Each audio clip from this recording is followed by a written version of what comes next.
وہ بولی ہر رشتے میں اتار چڑھاؤ آتے ہیں، وقت کے ساتھ سب ٹھیک ہو جاتا ہے، مگر میرا دل مطمئن نہیں تھا۔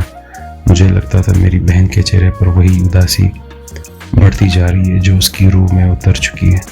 اب وہ بالکل پہلے جیسے نہیں رہی، اس کے چہرے کی چمک ماند پڑ گئی تھی۔ وہ جو کبھی ہر وقت ہنستی تھی اب خاموشی سے رہنے لگی تھی۔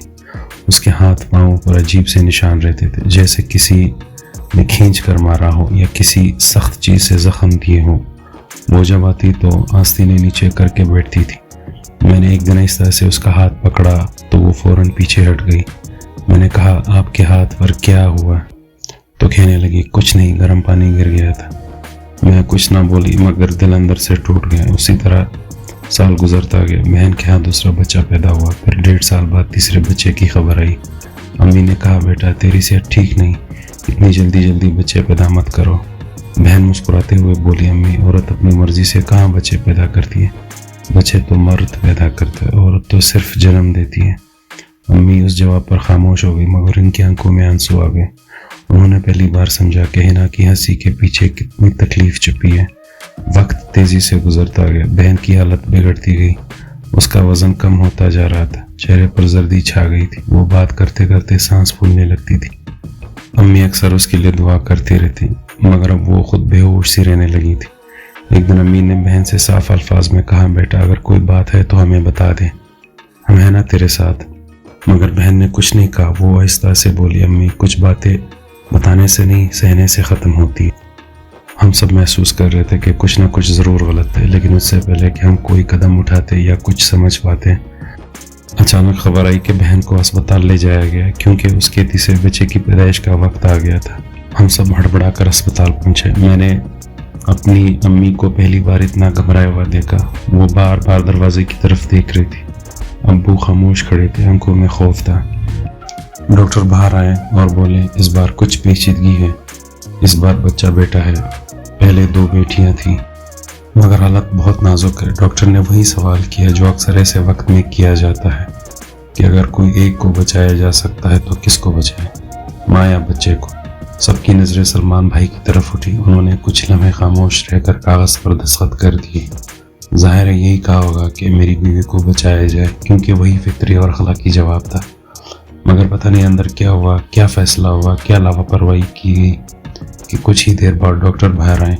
اس کے چہرے پر افسوس تھا۔ اس نے کہا افسوس ہے ہم ماں کو نہیں بچا سکے، بچہ صحیح سلامت ہے مگر ماں چل بسی۔ اس لمحے اسپتال کی دیواریں جیسے میرے کانوں میں چیخنے لگی۔ امی زمین پر بیٹھ گئی، ان کے منہ سے کوئی آواز نہیں نکلی۔ ابو خاموش کھڑے تھے جیسے پتھر بن گئے۔ میں بھاگ کر اندر گئی۔ بہن کی لاش سفید چادر میں لپٹی ہوئی تھی، اس کا چہرہ جیسے سکون میں تھا مگر آنکھوں کے کنوں پر آنسو سوکھے ہوئے تھے، شاید وہ جاتے جاتے بھی اپنے بچوں کی فکر میں روئی تھی۔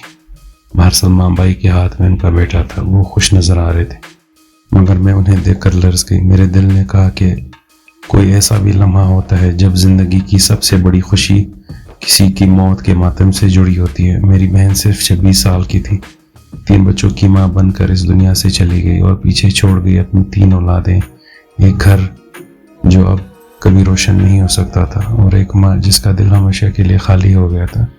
بچے بہت چھوٹے چھوٹے تھے، بہن دنیا سے جا چکی تھی، ہم سب غم سے نڈھال تھے۔ امی ہر وقت چپ رہتی تھی، ابو کی آنکھوں کے نیچے گہرے سائے آ گئے تھے اور میں تو جیسے اندر سے ٹوٹ چکی تھی۔ گھر کی فضا سوسا ہو گئی تھی، ہر کمرے میں بہن کی یادوں کی خوشبو تھی، اس کی ہنسی کی بازگشت تھی مگر وہ خود کہیں نہیں تھی۔ سب سے زیادہ دکھ اس بات کا تھا کہ اس کے معصوم بچوں کا کیا ہوگا۔ سب سے چھوٹا بیٹا تو ماں کی آغوش میں آنے سے پہلے ہی یتیم ہو گیا تھا، اسے سنبھالنے کے لیے کسی ماں کے لمس کی ضرورت تھی لیکن اس کی تقدیر میں وہ لمس نہیں لکھا تھا۔ پہل بچے ہمارے گھر ہی تھے، امی ان کو سنبھالتی تھی، چھوٹے کو گود میں لیتی تھی، 2 بڑی بیٹیوں کو نہلاتی دھلاتی تھی۔ گھر میں ان کے رونے ہنسنے کی آوازیں آتی تھی تو لگتا تھا جیسے بہن کی سانسیں ابھی باقی ہیں، مگر جب کبھی امی ان کے کپڑے بدلتے ہوئے بہن کی باتیں کرتی تو آنکھوں سے آنسو نکلتے۔ میں بھی اکثر رات کو جا کر بچوں کو سوتے دیکھتی اور دل میں سوچتی کہ اگر حنا زندہ ہوتی تو یہ سب خود کرتی، وہ انہیں ایسے چھوڑ کر کبھی نہ جاتی۔ کفن دفن کے دن جیسے ایک دن میں گزر گئے تھے۔ سب کچھ جیسے خواب بن گیا تھا اور اس خواب سے جاگنے کا دل نہیں چاہتا تھا۔ بہن کے جانے کے کچھ دن بعد جب ہم تھوڑا سنبھل گئے تو ایک دن سلمان بھائی گھر آئے۔ وہ ظاہری طور پر افسردہ نظر آتے تھے، لیکن ان کی آنکھوں میں وہ نرمی نہیں تھی جو ایک شوہر کے چہرے پر ہونی چاہیے تھی۔ انہوں نے سیدھے لفظوں میں کہا کہ یہ میرے بچے ہیں، میں خود ان کو سنبھالوں گا، یہ میرے گھر کے ہیں، نانا نانی کے گھر میں نہیں پڑھ سکتے۔ امی نے انہیں روکنے کی بہت کوشش کی۔ انہوں نے کہا بیٹا بچے ابھی بہت چھوٹے ہیں، ان کو ماں کے پیار کی ضرورت ہے، تم مرد ہو، تمہیں کام پر جانا پڑے گا، دن بھر گھر کون دیکھے گا، بچے کیسے سنبھلیں گے؟ مگر سلمان بھائی نے ایک نہ سنی۔ ان کا لہجہ سخت تھا، وہ بولے کہ میرے بچے میرے ساتھ رہیں گے اور بس۔ ہم نے بہت سمجھایا مگر وہ زبردستی بچوں کو لے گئے۔ میں نے انہیں جاتے دیکھا تو دل جیسے سینے میں دھڑکنا بھول گیا تھا۔ چھوٹی بچی میری گود سے لپٹی رو رہی تھی اور کہہ رہی تھی خالہ میرے ساتھ چلو، مگر میں کچھ نہ کر سکی، بس دروازے کے قریب کھڑی رہ گئی اور ان کے پیچھے جاتی ان چھوٹی چھوٹی جانوں کو دیکھتی رہتی۔ کچھ دن گزرے تو ہمیں خبر ملی کہ سلمان بھائی نے ایک نوکرانی رکھ لی جو بچوں کو دیکھتی۔ امی کو پھر بھی چین نہ آیا۔ انہوں نے کہا چلو دیکھنے چلتے ہیں کہ بچے کیسے ہیں۔ جب ہم گئے تو جو منظر دیکھا وہ ہماری روح تک ہلا گیا۔ بچے بیچارے بھوکے بیٹھے تھے، ان کے کپڑے میلے تھے، بڑی بچی نے بستر پر پیشاب کر دیا تھا، چھوٹا بچہ رو رو کر بےحال تھا اور نوکرانی صاحبہ صوفے پر بیٹھی فون پر کسی سے بات کر رہی تھی۔ اس کے سامنے میز پر چائے رکھی تھی لیکن بچوں کے لیے کچھ نہیں تھا۔ امی نے غصے میں آ کر اس سے پوچھا کہ تمہیں شرم نہیں آتی؟ یہ بچے کب سے بھوکے ہیں؟ وہ بھڑک گئی، کہنے لگی میں تو بس ابھی دودھ گرم کرنے جا رہی تھی، میں نے اس کے ہاتھ سے فون چھین کر ویڈیو بنائی تاکہ سلمان بھائی کو دکھا سکوں، کیونکہ وہ ہمیشہ ہماری باتوں پر یقین نہیں کرتے تھے۔ جب ہم نے سب کچھ انہیں دکھایا تو انہوں نے بے دلی سے کہا کہ میں کوئی اور نوکرانی رکھ لوں گا، یہ والی شاید ٹھیک نہیں۔ امی نے دکھ سے کہا بیٹا نوکرانیاں کہاں ماؤں کی جگہ لے سکتی ہے؟ بنا بنایا کھانا بھی مل جاتا ہے، دھلے دھلائے کپڑے بھی مل جاتے ہیں، گھر صاف بھی ہو جاتا ہے، مگر وہ پیار وہ ممتا کہاں سے لاؤ گے جو ایک ماں دیتی ہے؟ بچے ابھی بہت چھوٹے ہیں، مرد کا کام عورت کے بغیر نہیں رکتا، مگر بچوں کی پرورش عورت کے بغیر نہیں ہو سکتی۔ انہوں نے بات ختم کی تو سلمان بھائی کے چہرے پر ایک عجیب سا تاثر آیا۔ پہلے وہ خاموش رہے، پھر بولے اگر اتنی فکر ہے آپ لوگوں کو تو میری مشکل کا حل بھی نکال دو۔ میں اور امی حیران رہ کر انہیں دیکھنے لگے۔ انہوں نے صاف الفاظ میں کہا کہ اروبا کی شادی مجھ سے کرا دو، وہ تو خالہ ہے، بچوں کو بہتر طریقے سے پال سکتی ہے، ورنہ میں جو بھی عورت لاؤں گا وہ سوتیلی ماں بن کر آئے گی، نوکرانی سے بھی بری ہوگی۔ یہ سن کر میرے جسم میں جیسے خون جم گیا، میرا دل دھڑکنا بند ہو گیا۔ میں نے حیرت اور خوف کے ساتھ ان کی طرف دیکھا، میرا دماغ سن ہو گیا۔ امی نے ایک لمحے کے لیے کچھ بولنے کی کوشش کی مگر الفاظ گم ہو گئے۔ ہم دونوں چپ چاپ واپس آ گئے۔ گھر پہنچے تو میں نے ابو کو ساری بات بتائی۔ ابو دیر تک خاموش بیٹھے رہے، پھر انہوں نے گہری سانس لے کر کہا دیکھو نقصان ہمارا بھی ہوا ہے اور اس کا بھی، بیٹی ہماری بھی تھی، بچے بھی ہمارے ہیں، اگر بچوں کے ساتھ کچھ برا ہوا تو ہمیں ہی برا لگے گا، ویسے بات بری نہیں ہے۔ امی نے فوراً کہا یہ بات کیسی ہے؟ وہ عمر میں تمہاری بیٹی سے بڑا ہے اور ہماری بیٹی ابھی کم عمر ہے۔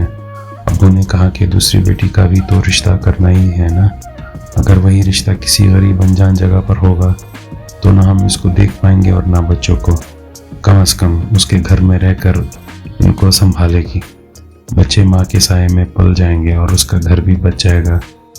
میں خاموش بیٹھی سنتی رہی، میرے دل میں جیسے طوفان برپا تھا۔ میں نہیں ماننا چاہتی تھی لیکن میری آواز کوئی نہیں سن رہا تھا۔ ابو کا فیصلہ آخری تھا۔ امی بھی آہستہ آہستہ خاموش ہو گئی۔ میں نے ایک بار امی سے کہا کہ آپ کو یاد نہیں ہنا کتنی پریشان رہتی تھی، پتہ نہیں یہ آدمی کیسا ہے؟ امی نے آہستہ سے کہا بیٹا اس نے اپنی زبان سے کچھ بھی نہیں کہا، ہو سکتا ہے وہ ایسے ہی تھی رہتی ہو، کبھی کبھار عورتیں اندر سے کمزور ہو جاتی ہے، مجھے نہیں لگتا اگر کچھ برا ہوتا تو وہ اپنی زبان سے کچھ نہ کچھ تو بتاتی۔ میں چپ ہو گئی، دل کے اندر درد کی ایک لہر سی دوڑ گئی۔ میں جانتی تھی کہ میری بہن کچھ کہنا چاہتی تھی مگر کبھی کہہ نہ پائی، اور اب شاید میری باری تھی وہی کہانی دہرانے کی جس کا انجام میں نے اپنی آنکھوں سے خود دیکھا تھا۔ امی ابو نے میری شادی کی تیاری شروع کر دی۔ میں روز آئینے میں خود کو دیکھتی اور سوچتی کہ وہی چہرہ جس پر کبھی ہنسی ہوتی تھی اب کیوں ڈر سا چھا گیا اور پھر ایک دن وہ دن بھی آ گیا جب میری شادی ہو گئی. لوگ خوش تھے مگر میں اندر سے رو رہی تھی. دل میں ایک ہی سوال تھا, کیا میں بھی وہی انجام پاؤں گی جو میری بہن نے پایا تھا؟ اور آج میری شادی کی پہلی رات تھی. دل میں خوف تھا, سانسیں اٹک رہی تھی اور ذہن میں صرف بہن کا چہرہ بار بار گھوم رہا تھا, جیسے وہ کہہ رہی ہو اروبا وہی غلطی مت دہرانا جو میں کر گئی تھی. سلمان اب میرا شوہر بن چکا تھا. اس رات جب وہ کمرے میں آیا تو اس کے چہرے پر ایک عجیب سا سکون تھا, لیکن اس کی آنکھوں میں نرمی کی بجائے سختی چھپی ہوئی تھی. اس نے آتے ہی دروازہ بند کیا اور میرے سامنے کھڑا ہوا اور بولا, تم جانتی ہو نا تمہاری شادی مجھ سے کیوں ہوئی؟ میں نے ہلکی سی آواز میں کہا, بچوں کا خیال رکھنے کے لیے. وہ طنزیہ انداز میں ہنسا اور بولا, یاد رکھنا اب تم میری بیوی ہو. تمہاری بہن میرے ساتھ جیسی بھی تھی اب وہ اس دنیا میں نہیں ہے. اس کا نام زبان پر لانا منع ہے. تم نہ اس کا ذکر کرو گی نہ میں کروں گا. تمہارے ذمہ صرف ایک کام ہے, تم اس گھر کو سنبھالو, بچوں کی دیکھ بھال کرو اور میری ہر بات مانو, ورنہ میں کسی بات پہ رعایت نہیں کروں گا. اس کے لہجے میں سختی نے میرے وجود کو ہلا دیا. ابھی شادی کو چند گھنٹے بھی نہیں گزرے تھے اور مجھے احساس ہوا کہ رشتہ ایک زنجیر بننے جا رہا ہے. اس نے میری طرف دیکھا اور پھر جیسے اسے کوئی احساس نہ ہوا اس نے وہ سب کیا جو وہ چاہتا تھا. میں بس خاموش رہی. میں نے کچھ نہ کہا کیونکہ میرے اندر بولنے کی ہمت نہیں تھی. میری آنکھوں سے آنسو بہہ رہے تھے مگر وہ جیسے اندھا ہو چکا تھا. مجھے تب سمجھ آیا کہ میری بہن آخر کیوں دن بدن کمزور ہوتی جا رہی تھی. اس کی خاموشی کے پیچھے کتنے طوفان چھپے ہوئے تھے. چند دنوں میں مجھے اس کے ہر کونے کی حقیقت معلوم ہو گئی. سلمان بچوں سے بہت پیار کرتے تھے مگر بیوی کے لیے اس کے دل میں کوئی جگہ نہیں تھی. وہ سمجھتے تھے کہ عورت صرف خدمت کے لیے, کھانا بنانا, کپڑے سنبھالنا, بچوں کو سنبھالنا, رات کو خاموش رہنا, یہی کام ہے. اس کے لیے عورت کی کوئی عزت, کوئی احساس, کوئی حق نہیں تھا. میں ہر روز خود کو اپنی بہن کی جگہ محسوس کرتی. جب وہ مجھ پر چیختا اور چھوٹی چھوٹی غلطیوں پر سزا دیتا تو میری بہن کا چہرہ میری آنکھوں کے سامنے آ جاتا. میں سوچتی کہ وہ یہ سب کیسے برداشت کر رہی تھی. اس کے برداشت کا پیمانہ کتنا بڑا ہوگا. شاید اسی صدمے نے اسے اندر سے ختم کر دیا. اس کا ذہن جواب دے گیا, جسم کمزور پڑ گیا اور آخرکار وہ ہمیشہ کے لیے دنیا سے چلی گئی. میرے امی ابو اپنی جگہ مطمئن تھے. انہوں نے سمجھا کہ دونوں بہنوں کے فرض ادا ہو گئے. اب وہ اپنی عبادت میں لگے رہتے تھے. جب ابو کی پینشن اور پروویڈنٹ فنڈ آیا تو وہ عمرہ کرنے چلے گئے. ان کے چلے جانے کے بعد میرے لیے کوئی سہارا نہیں بچا. میں کسی سے بات نہیں کر سکتی تھی, نہ واپس جا سکتی تھی. سلمان کی طبیعت دن بدن خراب ہوتی جا رہی تھی. غصے میں آ کر وہ ہر چیز توڑ دیتا, کسی بھی وقت چیخنے چلانے لگتا. میں ایک پتھر بن چکی تھی جسے ہر روز توڑا جا رہا تھا. بچے میرے ساتھ خوش رہتے تھے. وہ مجھے اپنی ماں سمجھنے لگے, خاص طور پر چھوٹا بچہ جو رات کو میرے پاس ہی سوتا اور میری گود میں سر رکھ کر کہتا, اماں میں تمہیں بہت چاہتا ہوں. اس کے یہ الفاظ میرے دل میں تیر کی طرح لگتے کیونکہ میں جانتی تھی کہ وہ جسے اماں کہہ رہا ہے وہ اصل میں اس کی اماں نہیں. مگر میں اس معصوم دل کو دکھ نہیں دے سکتی تھی. میں اس لیے سب کچھ برداشت کر لیتی. رات کو جب سب سو جاتے تو میں دیر تک جاگتی رہتی تھی. چھت کو دیکھتے ہوئے سوچتی تھی کہ میں کب تک یہ سب سہ پاؤں گی. میری بہن بھی تو یہی سوچتی رہی ہوگی. وہ برداشت کرتی رہی یہاں تک کہ ایک دن وہ ٹوٹ گئی اور دنیا سے چلی گئی. میں اس کی طرح مضبوط نہیں تھی. میں ہر روز اندر سے تھوڑا تھوڑا مر رہی تھی مگر پھر بھی جی رہی تھی کیونکہ میرے پاس کوئی راستہ نہیں تھا. یہ زندگی ایک قید بن چکی تھی جس میں سانس تو لے رہی تھی مگر زندہ نہیں تھی. اللہ نے پہلے ہی 3 بچے دیے ہوئے تھے لیکن سلمان نے میرے ساتھ بے اولاد پیدا کرنے کا فیصلہ کر لیا تھا. مجھے اس بات کا اندازہ تب ہوا جب میرا دوسرا مہینہ شروع ہو چکا تھا. اس لمحے میرے دل پر جیسے پہاڑ ٹوٹ پڑا. 3 بچوں کو سنبھالنا, ایک گھر کو سنبھالنا اور ایسے شوہر کو برداشت کرنا جو ہر وقت غصے میں رہتا تھا, یہ سب میرے لیے ایک جہنم سے کم نہیں تھا. میں دن رات ایک ایک کر کے بچوں کی خدمت کرتی, ان کے لیے کھانا بناتی, ان کے کپڑے دھوتی, ان کو سلاتی اور پھر شوہر کے نخرے برداشت کرتی. لیکن اب میرے اندر کی طاقت ختم ہونے لگی تھی. جب مجھے پتا چلا کہ میں ماں بننے والی ہوں تو میرے قدموں تلے زمین نکل گئی. میں نے ہمت کر کے سلمان سے بات کی اور کہا, میرے لیے یہ برداشت کرنا بہت مشکل ہے. پہلے سے 3 بچے ہیں جنہیں میں اپنی جان سے زیادہ چاہتی ہوں. میں انہیں سنبھالنا چاہتی ہوں, ان کی ماں بن کے رہتی ہوں. اب اگر ایک اور بچہ آ گیا تو میں یہ سب کیسے سنبھالوں؟ اس نے مجھے غصے سے دیکھا اور بولا, تم بار بار یہی کہہ رہی ہو کہ 3 بچے, 3 بچے تم نے تھوڑی نہ پیدا کیے، وہ تو تمہاری بہن نے پیدا کیے تھے۔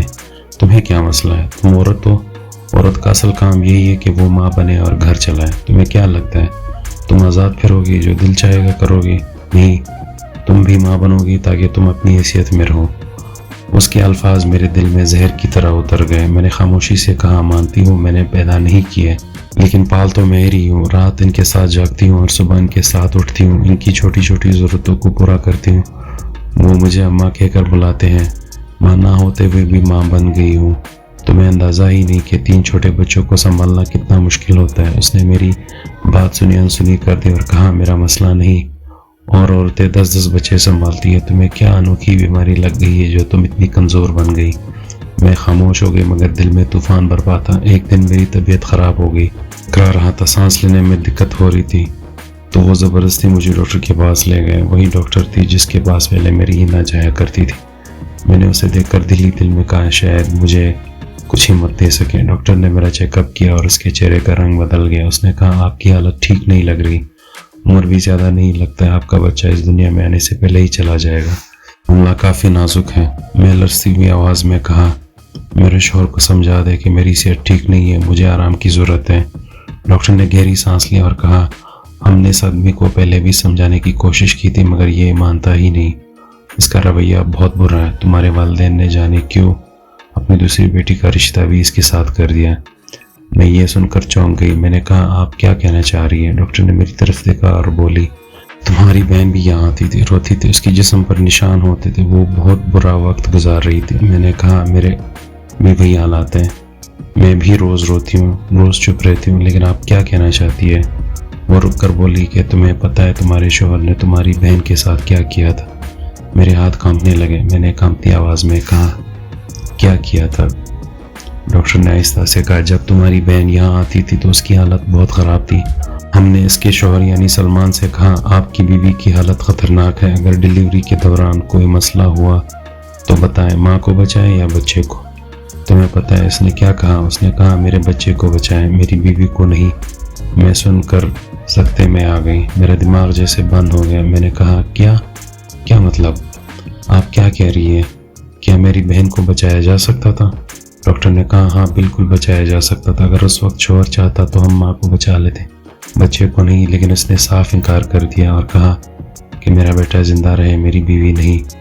اس کی زبان سے یہ الفاظ نکلے، اور تمہاری بہن کا وقت ختم ہو گیا۔ ہم نے بہت کوشش کی لیکن اس کے جسم نے جواب دے دیا، کیونکہ ہمارا فوکس بھی بچے کی طرف ہو گیا۔ ہم بیوی کو نہیں بچا سکے۔ میں سکتے میں بیٹھی رہی، میرے آنکھوں کے سامنے اندھیرا چھا گیا۔ میں نے کہا، مطلب یہ سب اس کی سوچی سمجھی سازش تھی، اس نے جان بوجھ کر میری بہن کو مرنے دیا۔ ڈاکٹر نے کہا، یہی لگتا ہے، کوئی شوہر ایسا نہیں کہتا کہ میری بیوی کو نہ بچاؤ، سب اپنی عورت کو بچانے کا کہتے ہیں، مگر ایک آدمی عجیب ہے، بھیس ہے، اس کا دل پتھر کا ہے، جتنا جلد ہو سکے اس سے جان چھڑوا لو، ورنہ تمہارا انجام بھی تمہاری بہن جیسا ہوگا۔ میں باہر آئی تو میرے قدم ڈگمگا رہے تھے، زمین میرے نیچے سے نکل چکی تھی، دماغ بھاری ہو گیا۔ میں نے خود سے کہا، کیا واقعی میری بہن کے ساتھ دھوکہ ہوا؟ کیا واقعی وہ مرنا نہیں چاہتی تھی بلکہ اسے مرنے دیا گیا؟ دل میں آگ لگ گئی مگر زبان سے کچھ نہ نکلا۔ میں نے گھر آ کر سلمان سے کچھ نہیں کہا، وہ سامنے بیٹھا بچوں سے کھیل رہا تھا، میں اسے دیکھ رہی تھی۔ میرے اندر ایک چیخ دب گئی تھی، میں سوچ رہی تھی کاش یہ بات پہلے میں جانتی تو شاید میری بہن آج زندہ ہوتی، شاید ہم دونوں بہنیں آج ایک دوسرے کے ساتھ ہنسی باتیں کرتے، لیکن اب دیر ہو چکی تھی۔ اب میں خود اسی راستے پر کھڑی تھی جہاں سے میری بہن دنیا سے چلی گئی تھی۔ ایک دن میں نے دیکھا کہ سلمان فون پر کسی سے بات کر رہا تھا، میں کچن میں کھڑی تھی مگر اس کی آواز صاف سنائی دے رہی تھی، وہ کہہ رہا تھا، اللہ کرے اس بار میرا بیٹا پیدا ہو جائے، بیٹیوں سے تو مجھے کوئی خاص لگاؤ نہیں، جیسے ہی میٹرک کرے گی ان کی شادیاں کروا دوں گا، بیٹیاں تو دوسرے گھر چلی جاتی ہیں لیکن بیٹا میرا نام روشن کرے گا، میرا سہارا بنے گا۔ میں یہ سن کر اندر سے ہل گئی، میرے دل میں اس کے لیے نفرت بڑھتی جا رہی تھی۔ مجھے یقین ہو گیا تھا کہ یہ آدمی کبھی کسی عورت کی عزت نہیں کر سکتا۔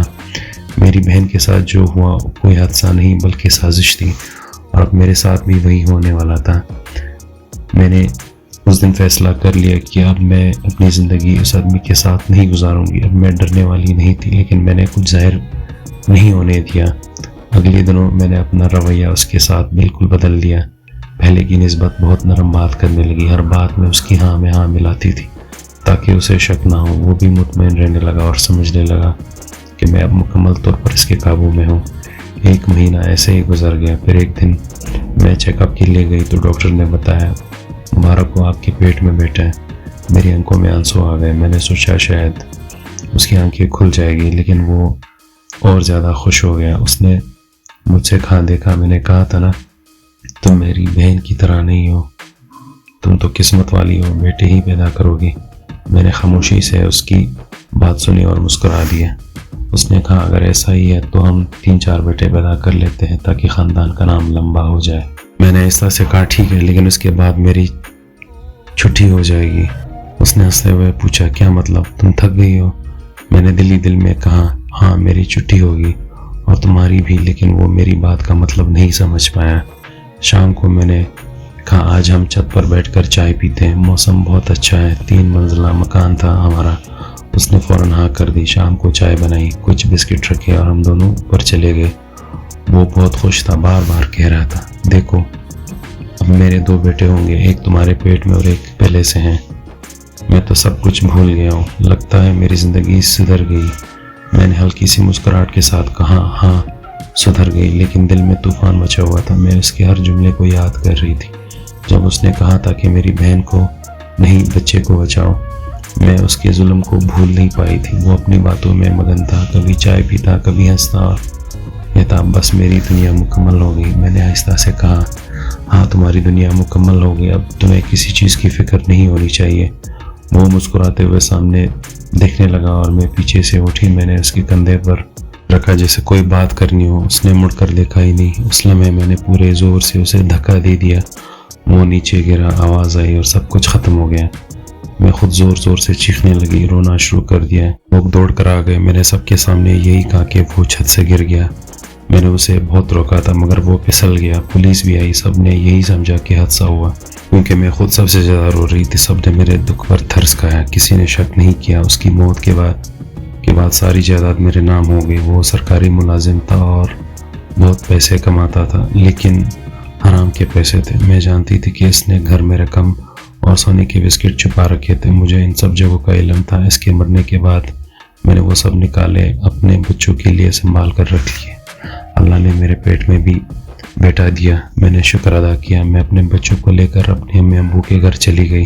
شروع میں وہ حیران تھے، یہ سب کیسے ہوا، لیکن جب میں نے ساری بات سچائی سے بتائی تو وہ خاموش ہو گئے۔ ان کی آنکھوں سے آنسو بہنے لگے۔ انہوں نے کہا، اس آدمی نے تم دونوں بہنوں کی زندگی برباد کر دی تھی، لیکن اللہ نے تمہیں بچا لیا۔ تم نے ظلم کے خلاف آواز اٹھائی تھی۔ میں نے کہا، میں نے کچھ غلط نہیں کیا، میں نے صرف انصاف کیا، وہ سزا دلوائی جو اس نے میرے ساتھ اور میری بہن کے ساتھ کیا تھا۔ میری زندگی کا مقصد اب صرف میرے بچے ہیں۔ میں نے اس کے پیسوں سے ایک چھوٹا سا کاروبار شروع کیا۔ آہستہ آہستہ زندگی سنبھلنے لگی۔ میں اپنے بیٹوں کو پڑھایا، انہیں اچھا انسان بنایا۔ اب جب وہ مجھے اماں کہہ کر بلاتے ہیں تو دل سے شکر ادا کرتی ہوں کہ اللہ نے مجھے ان سے حالات کے باوجود زندہ رکھا اور ہمت دی۔ سلمان کا نام کسی نے دوبارہ نہیں لیا، نہ میں نے، میرے گھر والوں نے۔ وہ باپ ختم ہو گیا۔ میری بہن کی روح کو سکون ملا اور مجھے ایک نیا راستہ ملا جس پر میں نے اپنے بچوں کے ساتھ چلنا شروع کیا۔ میں جانتی ہوں کہ جو انسان دوسروں کا حق مارتا ہے، عورت کو کمزور سمجھتا، اللہ اسے کبھی معاف نہیں کرتا۔ میں نے اپنی زندگی میں سب کچھ کھو کر یہ بات سیکھی تھی کہ عورت اگر صبر کرے تو وقت اس کے حق میں بدل جاتا ہے۔ بس ہمت ہونی چاہیے، یقین ہونا چاہیے اور اللہ پر بھروسہ ہونا چاہیے، اور یہی میرا یقین تھا جس نے مجھے آج اس مقام تک پہنچایا جہاں میں اپنے بچوں کے ساتھ سکون سے جی رہی ہوں۔ آخر میں یہی کہنا چاہوں گی کہ والدین اپنی بیٹیوں کے رشتے سوچ سمجھ کر کریں۔ اگر کوئی سرکاری نوکری لے کر آتا ہے تو اس کا مطلب یہ نہیں کہ وہ بڑا شریف آدمی ہے اور اس پر دوبارہ بھی بھروسہ کیا جا سکتا ہے، کیونکہ سرکاری نوکری کرنے والے کیا سبھی اچھے لوگ ہوتے ہیں۔ ان باتوں کو بہت سوچ سمجھ کر فیصلہ کرنا چاہیے، کیونکہ لڑکی کی پوری زندگی کا سوال ہوتا ہے۔ اگر آپ کو ہماری آج کی کہانی اچھی لگی ہو تو ہمارے چینل تنزیلہ کہانی گھر کو سبسکرائب کریں۔ شکریہ۔